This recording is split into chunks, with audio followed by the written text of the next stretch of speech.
Welcome to my channel supply chain knowledge, जहां पर हम प्रैक्टिकल नॉलेज पे ज़्यादा फोकस करते हैं। जो हमारा ऑनगोइंग चैप्टर है लीन सिक्स सिग्मा, आज चैप्टर 2 है हमारे डिस्कशन में और मैं आपका इंस्ट्रक्टर अर्चित। चलिए कोर्स में डाइव इन करते हैं। कोर्स लाइन के जो ऑब्जेक्टिव थे चैप्टर 1 में we have discussed about the foundation of six sigma, lean six sigma. आज हम लोग उसके चैप्टर 2 पर डिटेल में जाएंगे, जिसमें हम लोग सिक्स सिग्मा पर ज़्यादा डिटेल्स में फोकस करेंगे।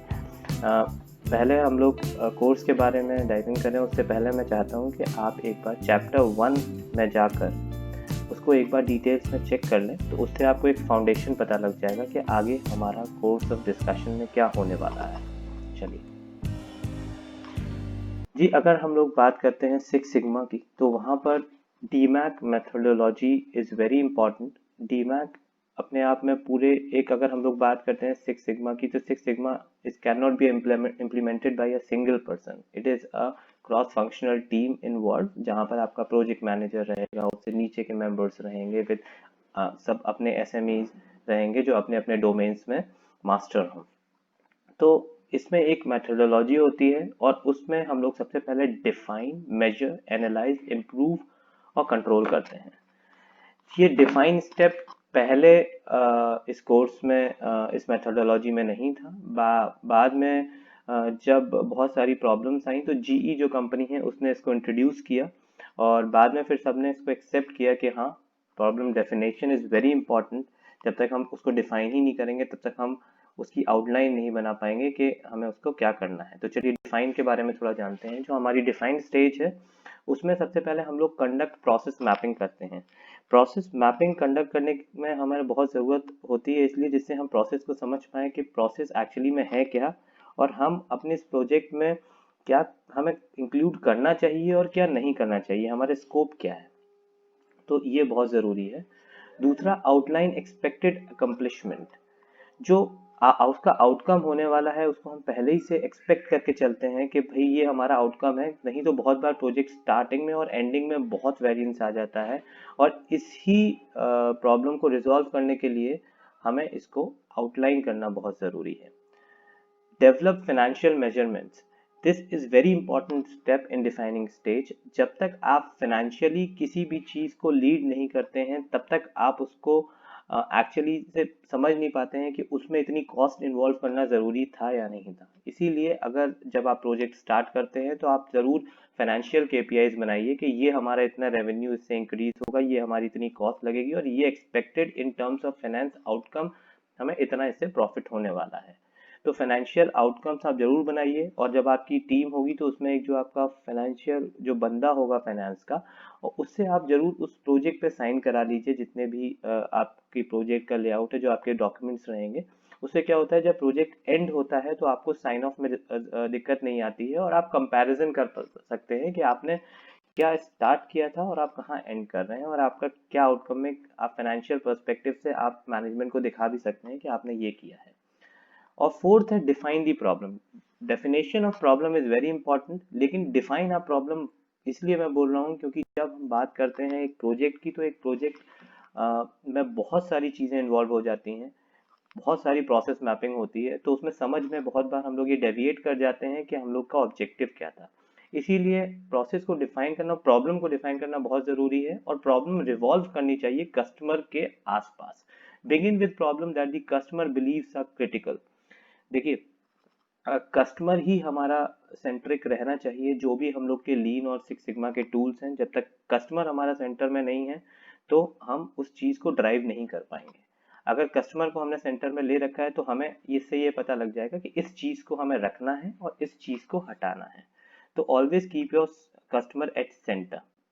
और इसमें जो कस्टमर होता है, इसमें COQ जो हम लोग डिफाइन करते हैं, CTQ मेजर्स, उसमें भी हम लोग यही देखते हैं कि जो सबसे ज़्यादा चीज़ कस्टमर को इम्पैक्ट कर रही है उस चीज़ को हम लोग को प्रायोरिटाइज करना है और बाकी सारी चीज़ों को हटा देना है। तो ये बहुत इम्पॉर्टेंट है एक प्रोजेक्ट के लिए कि आप इस चीज़ को वैसे ही ड्राइव करें। हमारा जो फिर जो डिफाइन करने की प्रॉब्लम थी, वो अगर हम सही से करते हैं तो हमें पता लग जाता है कि हमारी आगे की स्ट्रैटेजी क्या है। तो ये स्ट्रैटेजी में बहुत इंपॉर्टेंट रोल प्ले करता है डिफाइन द प्रॉब्लम। मेजर पे अगर हम लोग आते हैं तो मेजर पे एक बहुत अच्छी सेइंग है, if you can't measure something you can't understand it, so everything should be measured. अब इम्पॉर्टेंट इसमें यह है कि हमें क्या मेजर करना है और क्या नहीं करना है, इसका डिसीजन बहुत इंपॉर्टेंट होता है। और इम्पॉर्टेंट ये भी है कि हमें क्या मेजर करना है, उसके लिए डेटा एक्यूरेसी कितनी है। अगर डेटा ही करेक्ट नहीं हुआ तो हम क्या मेजर करेंगे। तो डेटा एक्यूरेसी को फाइनल करने के लिए, इसलिए हमारा फिर एक क्लासिकल मैथमेटिकल एक्सप्रेशन है, ये बहुत पुराना, ये हमारी इसमें हेल्प करता है, जिसमें y is equal to function of x। तो x जो हमारा है वो जो भी चेंजिंग इनपुट्स रहेंगे उससे y के आउटपुट पे उसका इम्पैक्ट आएगा। तो हम लोग डिफरेंट x इनपुट दे सकते हैं जिससे हम डिजायर्ड रिजल्ट ऑफ आउटपुट जो y है उसके लिए हम लोग देख सकते हैं इसको। अब बात करते हैं कि अगर हमें कोई भी मशीन का मान लीजिए चेक करना पड़ेगा, तो उसके लिए हमें उसके जो डिटरमाइनिंग थ्रूपुट्स हैं वो है यूटिलाइजेशन रेट, यील्ड और प्रोसेस टाइम। इनको हम सेपरेटली डाइव इन कर सकते हैं कि यूटिलाइजेशन रेट क्या है, यील्ड कैसे है। अगर हम लोग यील्ड के बारे में बात करें तो किसी भी मशीन की यील्ड पता करने के लिए हमें ये पता करना पड़ेगा कि उसका स्क्रैप रेट क्या है और रीवर्क रेट क्या है। तो इसी के बेसिस पे हम सबको ब्रेक डाउन कर सकते हैं फर्दर। अब बात आती है कि इसको हम लोग कलेक्ट कैसे करेंगे डेटा को।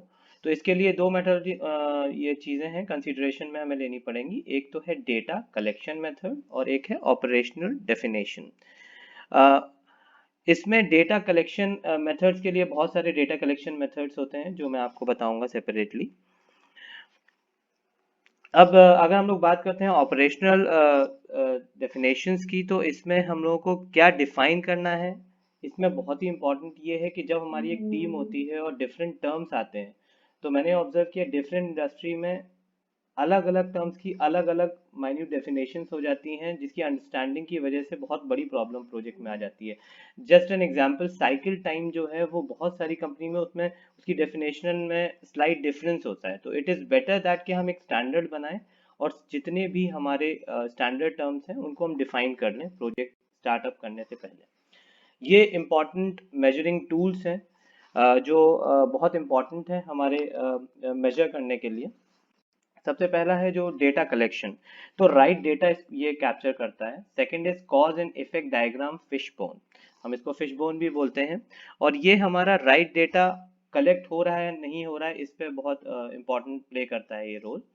फिर प्रोसेस मैपिंग, प्रोसेस मैपिंग हमारे फंक्शन को रिलेट करती है, फंक्शन का रिलेशन बनाती है बिटवीन योर परफॉर्मेंस इंडिकेटर्स। तो जो आपके परफॉर्मेंस इंडिकेटर्स हैं उससे इसका एक फंक्शन रिलेट करती है ये प्रोसेस। वैल्यू स्ट्रीम मैपिंग में हम लोग वही प्रोसेस जो वैल्यू हमारी ऐड कर रही हैं प्रोसेसेस में उन्हीं को हम लेते हैं, और जो नॉन वैल्यू एडेड प्रोसेसेस हैं उनको हम लोग यहाँ से रिमूव कर देते हैं। फिर आता है process control chart. Process control chart हमारा परफॉर्मेंस बताते हैं एक पर्टिकुलर प्रोसेस का, और इसको रिलेट करते हैं हमारी जो स्पेसिफाइड लिमिट्स हैं, जो हमने स्पेसिफाइड लिमिट सेट की है उससे ये रिलेट करते हैं। प्रोसेस कैपेबिलिटी चार्ट जो होते हैं ये हमारी कितनी वेरिएट कर रही है, वेरिएबिलिटी ऑफ प्रोसेस बताते हैं ये। फिर हिस्टोग्राम्स होते हैं जो हमारा बैकअप डेटा, जो हमारी हिस्ट्री के बेसिस पे हमने डेटा कैप्चर किया है उसको अच्छे रिप्रेजेंट करके हमें बताते हैं कि कहाँ हम बैक में स्टैंड किया था, जिससे हम फर्दर डिसीजन मेकिंग प्रोसेस में जो हमारा हेल्प करता है। उसके बाद आते हैं पेरेटो चार्ट जो लास्ट है। ये पेरेटो चार्ट बेसिकली प्रायोरिटाइज करते हैं फ्रॉम हाई टू लो कि what are the things which we have to capture before to ensure that right results are captured. तो उसमें ये पेरेटो चार्ट का एक तरह से प्रायोरिटी हाई टू लो बताता है इसके बारे में। तो this is about the measurement, जो हमारा एक इसमें बहुत इंपॉर्टेंट फोकस पॉइंट है। ये measurement point is very difficult, अगर आप एक टीम है तो ये बहुत टाइम कंज्यूमिंग एक्टिविटी है और ये नॉट इजी प्रोसेस है, लेकिन this is a foundation stone for all the processes. अगर आपने थोड़ा इसमें टाइम दे दिया और आपने अच्छे से चीज़ों को मेजर कर दिया, क्योंकि यहीं से आपकी प्रोजेक्ट कहाँ जा रहा है ये पता लगता है। तो जितना आप डेटा कैप्चर कर सकते हैं, जितना उसको अच्छे से कलेक्ट करके इन टूल्स के जरिए अगर आप उसको पुट करेंगे तो आप एक अच्छा फाउंडेशन स्टोन बना पाएंगे आगे की प्रोसेसेस के लिए। यस, तो अब हमने मेजर कर लिया, डेटा कलेक्ट कर लिया, अब हम इम्पोर्टेंट स्टेज में आए हैं जो हमारी एनालिसिस स्टेज है। एनालिसिस स्टेज बहुत इंपॉर्टेंट इसलिए भी है क्योंकि एनालिसिस स्टेज में यहाँ पर बेसिकली वो लोग इन्वॉल्व होते हैं टीम में जो ब्लैक बेल्ट हैं, जो मास्टर ब्लैक बेल्ट हैं, जो इस फील्ड में बहुत ही अच्छे से इक्विप्ड हैं और जो अच्छे से एनालाइज कर सकते हैं डेटा को। तो एनालिसिस से पहले इसका एनालिसिस का बेसिकली गोल ही ये होता है कि जो हम लोगों ने डेटा कैप्चर किया है अभी तक उसकी वैलिडिटी क्या है, क्योंकि जब हम उसको एनालाइज कर रहे हैं तो वो हमारा जो पॉसिबल जो प्रॉब्लम है उसके सोल्यूशन को फाइंड करने लायक है भी वो डेटा इतनी वैलिडेट है। अब तो उस लेवल तक आने के लिए इस एनालिसिस टूल को हम लोग यूज करते हैं। इसमें बहुत अच्छा सेइंग है कि you can't find the solution to a problem until you truly understand why you are having the problem in the first place. So पहले अंडरस्टैंडिंग ऑफ प्रॉब्लम इज बहुत जरूरी है। तो सबसे हमें प्रोसेस में ये जानना जरूरी है कि वो प्रोसेस कैसे काम करती है अभी तक, और हम उस प्रोसेस को how we want that process should work, वो कैसे काम करे जिससे हम ऑप्टिमम रिजल्ट उसको फाइंड कर पाए। तो यहाँ पर ये एनालिसिस टूल का इंपॉर्टेंस आ जाता है। और सबसे इंपॉर्टेंट है प्रोसेस को अंडरस्टैंड करना। तो प्रोसेस को अंडरस्टैंड करने के लिए सबसे अच्छा टूल जो है वो प्रोसेस मैपिंग है, जिसमें हमारे बहुत सारे टूल्स आते हैं, फ्लो चार्ट, फ्लो डायग्राम्स। तो हम इनको बेसिस पे टाइम, कॉस्ट, यील्ड और कैपेसिटी के बेस पे हम लोग प्रोसेस मैप करें। ये जो पैरामीटर्स हैं इसके बेस पे हम लोग जब प्रोसेस को मैप करेंगे तो हम लोग को पता लगेगा कि एक्चुअली में प्रोसेस हम क्या चाहते हैं, कैसे काम करें। उसके बाद बहुत इंपॉर्टेंट टूल आता है एनालिसिस में, that to ask the questions to yourself, and here comes this 5 why technique. The 5 why technique continues to ask why until you identify the root cause of the problem. ये 5 whys होते हैं, what, why। इसमें जब हम लोग questions करते हैं आपस में टीम्स में और जब इसमें फर्दर एनालिसिस करते हैं तो हम लोगों को फाइनली पता लगता है कि एक्चुअली हम चाहते क्या हैं, हम ऑप्टिमम सॉल्यूशन जो हम एनालाइज करके निकालना चाहते हैं वहां हम कब कहाँ स्टैंड कर रहे हैं अभी। इसके अलावा एनालिसिस टूल्स के कुछ अलग से टूल्स भी हैं, जैसे स्कैटर प्लॉट। स्कैटर प्लॉट होता है कि मान लीजिए 2 क्राफ्टेड वेरिएबल्स हैं, उनको हम लोग एक दूसरे के अगेंस्ट में कंपेयर करते हैं और उनके आपस में रिलेशनशिप निकालते हैं। टाइम सीरीज ग्राफ जो होते हैं उसमें हम लोग एक वेरिएबल को प्लॉट करते हैं टाइमलाइन पे और उसको ये देखते हैं कि वो क्या पैटर्न उसका निकल के आ रहा है। उस पैटर्न के बेसिस पे हम एनालाइज करते हैं उन डेटा पॉइंट्स को कि क्या पैटर्न निकल के आ रहा है और उस पैटर्न के बेसिस में हम फर्दर एनालाइज करते हैं। थर्ड आता है एनालिसिस ऑफ वेरिएंस। ये एक इसमें हमारा क्या होता है कि कंपेयर करता है डिस्ट्रीब्यूशन वेरिएंस को और डिफरेंट डेटा जो होते हैं उन सैंपल्स को हम लोग कलेक्ट करते हैं, उसको एनालाइज करते हैं कि उसका कितना वेरिएंस आ रहा है, कितना वो डेविएट कर रहा है। अब यहाँ पर जो जितनी भी ये टेक्निक्स हैं, ये टेक्निक्स थोड़ी न्यूमेरिकल और मैथमेटिकल टर्म्स में भी जाती हैं, इसीलिए यहाँ पर ब्लैक बेल्ट और जो मैंने पहले भी बताया है कि जो मास्टर ब्लैक बेल्ट्स होते हैं, जो इसके एसएमईज होते हैं, उनका यहाँ इन्वॉल्वमेंट बहुत ज़्यादा हो जाता है एनालिसिस में, जिससे हम लोग करेक्ट और पॉसिबल सोल्यूशन पे आ पाए। इसके बाद जो हमारा बहुत इंपॉर्टेंट आता है, ये आता है इम्प्रूव। जितना भी अभी तक हमने ऊपर पढ़ा है, define, measure, analyse, this improve is the main crux of it, that after doing all the data analysis, after defining the problem and analysing the problem, are we getting the same results which we are expecting? So this improvement, और वो improve हुआ भी है या नहीं हुआ है, ये हम चेक करते हैं। तो इस इम्प्रूव की लिए सबसे इंपॉर्टेंट होता है हमारा ब्रेन स्टॉर्मिंग। तो ब्रेन स्टॉर्मिंग जब तक हम नहीं करेंगे तब तक हम लोग कोई भी इम्प्रूवमेंट फेज में नहीं आएंगे। और ये मैं पर्सनल अपने एक्सपीरियंस से भी मैन्युफैक्चरिंग में और बहुत सारी इंडस्ट्रीज में ये है कि जो एक जो सेट ऑफ पीपल्स हैं who are into same profile बहुत टाइम से, तो वो एक सेट ऑफ परसेप्शन का बन जाता है कि for this problem this will be the solution. उसके आगे वो लोग नहीं सोचते हैं, तो वो बहुत रेजिस्ट करते हैं अपने आप को कि वो फर्दर कोई चेंज में जा पाए। इसीलिए ये ब्रेनस्टॉर्मिंग बहुत जरूरी होती है to find the innovative solution, to break these जो वॉल्स बना लेते हैं वो लोग, उनको ब्रेक करके जब वो आगे आके उसको इनोवेट करके इसका इनोवेटिव सोल्यूशन निकालेंगे तो वो फर्दर प्रॉब्लम सॉल्व कर पाता है। जैसे जापानीज टर्म में एक इसका बहुत ही इंपॉर्टेंट टर्म है यामागुमोरी। इन दैट दिस यामागुमोरी में क्या करते हैं कि एक set of people with different profiles, with different जो उनकी expertise है जिस subject में, they go to the places, silent places, like they go to the garden, they go to some hill station where they do this brainstorming। और उसमें बहुत सारे ideas वो नोट डाउन करते हैं। उन आइडियाज के बेसिस पे विच इज आउट, जो उसको आउट ऑफ बॉक्स थिंकिंग बोलते हैं, जब वो वहां पर जाते हैं तो वहां पर जब वो जाके एक्सप्लोर करते हैं उन आइडियाज को, उस आइडियाज को फर्दर एनालाइज करने के बाद वो एक ऑप्टिमम सोल्यूशन पे आते हैं।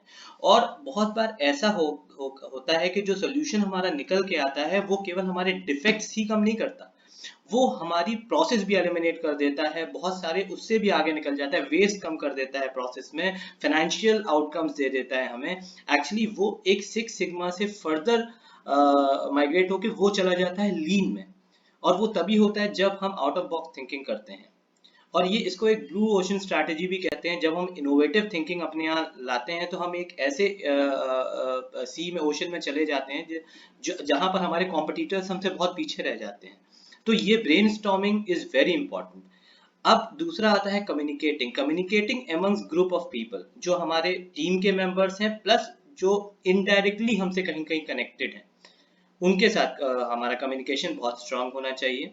प्लस जो इसके डायरेक्ट ओनर्स हैं, जो डायरेक्ट इसके एचओडी हैं, हेड ऑफ डिपार्टमेंट्स हैं, और जो डायरेक्टली प्रोसेस को देख रहे हैं, उनको हमें इंसेप्शन स्टेज से ही इंक्लूड कर लेना चाहिए, जिससे अगर उनको कोई रेजिस्टेंस होती है फर्दर कि हम इसको करेंगे नहीं करेंगे, तो उससे क्या होता है, एक आपस में कंसेंसस बनता है क्रॉस फंक्शनल टीम्स में उनको इन्वॉल्व करके। तो उनको इन्वॉल्व करना बहुत जरूरी है। और दूसरी बात है कि जो इसका प्रोजेक्ट मैनेजर है उसको बहुत जरूरी है इन्वॉल्व करना, क्योंकि सारे रिसोर्सेज वो आपको प्रोवाइड वही कराएगा। Plus follow good project management techniques. Techniques इसमें बहुत सारी हैं, उनको हमें इवेल्युएट करना है और उनको इम्प्लीमेंट करना है। तो ये सब बहुत इंपॉर्टेंट है। अगर हम लोग अपनी प्रोसेस को इम्प्रूव करते हैं तो ये हमें ध्यान में रखने वाली चीज है। और इसमें इंपॉर्टेंट ये हो जाता है कि जिन जिन लोगों को हमने इन्वॉल्व किया है अलग डिपार्टमेंट को, उनको हम लोग रिकॉग्नाइज करें। जो आउट ऑफ बॉक्स थिंकिंग सोचते हैं उनको हम रिकॉग्नाइज करें। जब उनको रिकॉग्नाइज करेंगे तो उनको एक सेंस ऑफ ओनरशिप आएगी, और उनके फर्दर सजेशन इस प्रोसेस को और इम्प्रूव कर सकते हैं। तो प्रोसेस ओनर्स को इन्वॉल्व करना बहुत जरूरी है। और इसमें एक इम्पॉर्टेंट, एक बंदे को ये हमें असाइन करके देना चाहिए कि ये जो सेट ऑफ एक्टिविटीज जो हम लोग कर रहे हैं इनको वो प्रॉपरली मॉनिटर करे अलोंग विद दी टाइमलाइंस। अगर वो टाइमलाइंस के साथ इसको मॉनिटर करेगा तभी उसकी इफेक्टिवनेस आ पाएगी। अब इम्प्रूव के बाद जो है वो है कंट्रोल। कंट्रोल बहुत इंपॉर्टेंट रोल प्ले करता है। समझ लीजिए ये एक तरह का फाउंडेशन है, क्योंकि जितनी भी ऑर्गेनाइजेशन है वो कॉन्टिन्यूस इम्प्रूवमेंट फिलॉसफी पे आजकल चल रही है, जो मैंने स्टार्टिंग ऑफ चैप्टर में भी डिस्कस किया था। And control is very important to sustain it. तो कॉन्टिन्यूस इम्प्रूवमेंट तभी हो सकता है जब हमारे कंट्रोल्स इन प्लेस हों, डॉक्यूमेंटेड हों, डिफाइंड हों, और सही ट्रिगर्स दे रहे हों अगर कोई प्रॉब्लम आ रही हो तो दैट मीन्स एक तो हमें डॉक्यूमेंट उनको करना है, प्लस उनको हम लोगों को ऑटोमेशन के थ्रू ट्रिगर्स उसमें ऐसे डाल देने हैं कि कोई भी प्रोसेस ओनर्स की कहीं भी प्रॉब्लम आ रही है, किसी भी प्रोसेस में डिफेक्ट आ रहा है, तो उसको वो ट्रिगर दे दे और वहीं के वहीं उसको हम कंट्रोल कर लें। तो ये इसके लिए बहुत सारे ऑटोमेशन अवेलेबल हैं मार्केट में। Live system, real life data captures जो होते हैं ऑनलाइन, इवन इन ट्रक्स में भी आप देख लीजिए कि अब धीरे धीरे जो हम लोग के ट्रांसपोर्टेशन है उसमें भी हमारा ई चलान और ई वेबिल अब लाइन में आ गया है, जिससे हमें पूरी ट्रैकिंग हो जाती है और कहाँ पर क्या फॉल्ट आ रही है ये भी पता लगने लगेगा। तो आगे बहुत सारी चीज़ें इंटीग्रेट होने वाली हैं, तो उसको दिमाग में रखते हुए और आगे की टेक्नोलॉजिकल पॉइंट ऑफ व्यू से अगर कोई इसमें चेंज नहीं करता है या प्रॉपर कंट्रोल नहीं है उसका सिस्टम में, तो उसको आगे जो हमारी फोर्थ कमिंग टेक्नोलॉजीज हैं उनको कैप्चर करना और उनके साथ उसी में आगे चलने में बहुत प्रॉब्लम हो जाएगी। तो इसीलिए कंट्रोल वेरी इंपॉर्टेंट पार्ट है। कंट्रोल बहुत छोटा छोटा भी हम कर सकते हैं, जैसे हम लोग चेकलिस्ट बना सकते हैं, ये बहुत नॉर्मल कंट्रोल है। मंथली रिव्यू मीटिंग्स कर सकते हैं विद स्टेक होल्डर्स के साथ if there any some problem are found, मतलब कोई भी हमें प्रॉब्लम आ रही है तो। डॉक्यूमेंट अपडेट, जो भी हम लोगों ने चेंजेस किए हैं उनको हम डॉक्यूमेंट करें और प्रॉपर फाइलिंग करें उसकी, क्योंकि कभी भी कोई भी प्रॉब्लम आ सकती है। हिस्टोरिक डेटा के बेसिस पे जितने भी हमने डेटा कैप्चर किए हैं या जो भी हमने एनालिसिस किए हैं उनको प्रॉपरली अगर हम सही एसओपीज और पॉलिसीज के साथ मैच करा के ढंग से रखेंगे तो हम लोग कभी भी उसकी ऑडिट्स होती हैं तो उन फाइल्स को निकाल के उनमें से रिव्यू भी कर सकते हैं सेल्फ इम्प्रूवमेंट के लिए। और सबसे इम्पॉर्टेंट है ट्रेनिंग। जहाँ जहाँ हमें प्रॉब्लम आ रही है, कॉन्टिन्यूस ट्रेनिंग बहुत इंपॉर्टेंट होती है स्किल अपग्रेडेशन के लिए। स्किल मैट्रिक्स में अगर हमारी जितनी भी मैन पावर डायरेक्टली इन्वॉल्व है, अगर वो स्किल्ड होगी तो ऑटोमेटिकली उनकी तरफ से हमारे सजेशंस आएंगे और हमारी प्रोसेस इम्प्रूव होंगी। तो training is very important part of controls also. बहुत बार ऐसा देखा गया कि हम लोगों ने पूरी प्रोसेस स्टडी कर ली गैनबा पे, कहीं बहुत प्रॉब्लम आई तो उसमें ये पता लगा कि ये प्रॉब्लम केवल लैक ऑफ अवेयरनेस की वजह से है, जिसकी वजह से ये सेफ्टी रिस्क आ रहा है। तो अगर उसको हम प्रॉपर ट्रेनिंग दे दें तो हम लोग उसका ऐसे ही कंट्रोल मेजर निकाल लेते हैं। तो ट्रेनिंग बहुत इंपॉर्टेंट पार्ट है।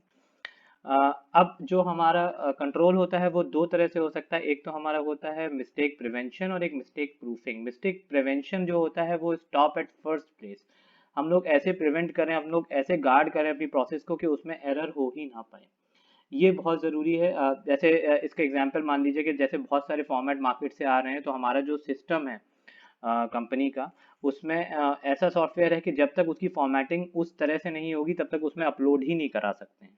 ये एक तरह का इनिशियल स्टेज पे ही हम लोगों ने गेट लगा दिया, जिसकी वजह से प्रोसेस प्रिवेंट कर ली है हमने कोई भी एरर होने से।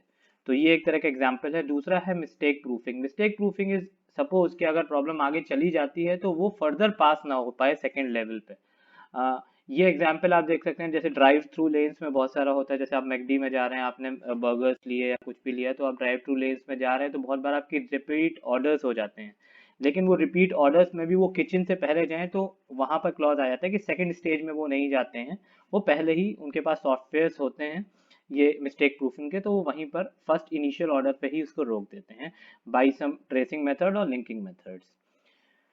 और जो हमारे डॉक्यूमेंट्स हैं, जो हमारे इम्प्रूवमेंट्स हम लोगों ने किए हैं इधर फ्रॉम सिक्स सिग्मा और लीन, उनको प्रॉपर डॉक्यूमेंट करना बहुत ज़रूरी है, क्योंकि जब हमारा document the gains from improvement, जब गेन्स फ्रॉम इम्प्रूवमेंट हम लोग डॉक्यूमेंट करते हैं तो फर्दर हम अगर कहीं प्रॉब्लम में बाई चांस आते हैं तो हम उनको रेफर कर सकते हैं और उनसे फर्दर इम्प्रूव कर सकते हैं। ये कंट्रोल के बाद एक आता है design for six sigma. Design for six sigma is more customer centric. तो इसमें बेसिकली क्या होता है, जो कस्टमर की नीड्स हैं उनको हम लोग कन्वर्ट करते हैं अपने बिजनेस रिक्वायरमेंट के हिसाब से। मतलब जो कस्टमर नीड्स आ रही है, फिर हम बिजनेस रिक्वायरमेंट अपने उसी हिसाब से देते हैं जो कस्टमर के सर्वेज और मार्केटिंग सर्वेज के थ्रू आ रहा है, जिससे हम लोग न्यू प्रोसेसेस वैसे ही डिजाइन कर पाए जिससे हम कस्टमर को सेटिस्फाई कर पाए। मान लीजिए जिसमें रियल लाइफ सिस्टम्स हैं, आज हम लोग ये भी देख सकते हैं कि अगर हम लोगों ने एक ऑर्डर दिया है तो वो किस स्टेज पे है। इधर वो आज किचन में है, वो आज बन गया, अब वो कब आ रहा है ट्रांजिट में, कब हमारे पास आएगा। ऐसे ही आज मैन्युफैक्चरिंग में भी होने लगा है कि रियल टाइम कस्टमर से लिंक मैन्युफैक्चरिंग हो रही है कि अगर उसने ऑर्डर दिया तो वो ऑर्डर स्टेज के बाद मैन्युफैक्चरिंग में आ गया है। ये कस्टमर को डायरेक्ट लिंक बेस पता लगता रहेगा। अभी केवल लिंक बने हैं हमारे जीपीएस के थ्रू जो हमारे व्हीकल्स उनके पास जा रहे हैं, लेकिन अब वो real time access on at manufacturing site at which machine the part is, what processing is taking place, अभी उसमें ग्राइंडिंग में है, वो ड्रिलिंग में है, किस प्रोसेस में है, वो भी कस्टमर को नोन होगा रियल टाइम बेसिस पे। तो आज ये basically design for six sigma वैसे ही हो रहा है। इसमें डायरेक्टली कस्टमर को एक सेंट्रिक रख के उसके रिक्वायरमेंट्स लिए जाते हैं। अब अगर हमें कोई भी डिजाइन करना है तो वो दो चीज में कर सकते हैं, या तो हम लोग एग्जिस्टिंग प्रोसेसेस में कर सकते हैं या न्यू प्रोसेसेस में कर सकते हैं। फॉर एग्जिस्टिंग प्रोसेसेस हमारा कोई एक सिंगल वेरिएबल होता है, उसको हम लोगों को चेंज करना पड़ता है और उसी को इम्प्रूव करना पड़ता है। तो ये प्रोसेस पहले से नोन है, हमें मालूम है यहाँ पर डिफेक्ट है जिसको हम रिजॉल्व करवा सकते हैं। लेकिन कंप्लीटली न्यू प्रोसेस में we have to design a complete system as per the customer requirement, as a customer in focus. तो ये न्यू प्रोसेसेस भी बहुत इंपॉर्टेंट होती हैं, यहाँ कंप्लीटली डिजाइन करनी पड़ती हैं। तो हम लोग ये तीन चीज कर सकते हैं, एग्जिस्टिंग प्रोसेस में इंप्रूवमेंट कर सकते हैं, न्यू प्रोसेस में। और बहुत बार ऐसा होता है कि जो एग्जिस्टिंग प्रोसेस है उसमें हमारे कोई टेक्नोलॉजिकल चेंज नहीं आया, कुछ हमने ऑटोमेशन नहीं किया, तो वो एक काइंड ऑफ स्क्रैप है। तो उन प्रोसेसेस को भी हम लोग हटा के उनको कंप्लीटली स्क्रैप करके हम लोग नई प्रोसेसेस भी डिफाइन करते हैं। तो जो मैंने बताया था डिजाइन फॉर सिक्स सिग्मा, जैसे हम लोग का डीमैक था, ऐसे ये DMADV है। इसमें स्लाइड चेंज है उस पॉलिसी से। इसमें डिफाइन, मेजर, एनालाइज, डिजाइन और वेरीफाई कर रहे हैं। ये सारी प्रोसेसेस इन्वॉल्व कर रही हैं डायरेक्टली कस्टमर सर्विस को। इनका लिंक डायरेक्ट कस्टमर से। अगर कोई क्वालिटी कंप्लेन आती है, कोई प्रोडक्ट हम डिजाइन कर रहे हैं तो उसको हम कस्टमर रिक्वायरमेंट के हिसाब से डिफाइन करेंगे, उसको मेजर करेंगे, फिर उसको एनालाइज करेंगे कि हम करंट अपनी प्रोसेस में उसको कैसे इंप्लीमेंट कराएं जिससे कस्टमर मोर कस्टमाइज वो प्रोडक्ट बन जाए। उसको डिजाइनिंग फेज करेंगे। Designing is very important because यहाँ पर इंजीनियरिंग और सारे लोग इन्वॉल्व होंगे डायरेक्टली। कस्टमर के जो रिक्वायरमेंट्स आए हैं उनको मीट कराने के लिए जो डिजाइन में चेंजेस लाने हैं, जो इसके लिए इनकरिंग कॉस्ट है, approvals from finance, this designing phase is very important. And finally हम उसको वेरीफाई करेंगे लॉन्च, बिफोर लॉन्च। ये DMADV और DMEDI is more or less these are same, known by the different names in the different companies. उसके बाद ये हमारी यदि क्वालिटी फंक्शन डिप्लॉय, जो अब हमारी इस डिजाइन में अप्रोच जो मैंने आपको पहले भी बताई थी एज ए कस्टमर सेंट्रिक है। तो this is an approach that assist the design, manufacturing and marketing of new product and its related processes. Thank you, that all for chapter 2। अब हम चैप्टर 3 में पढ़ेंगे जिसमें हम लीन को पूरा डिटेल में पढ़ेंगे।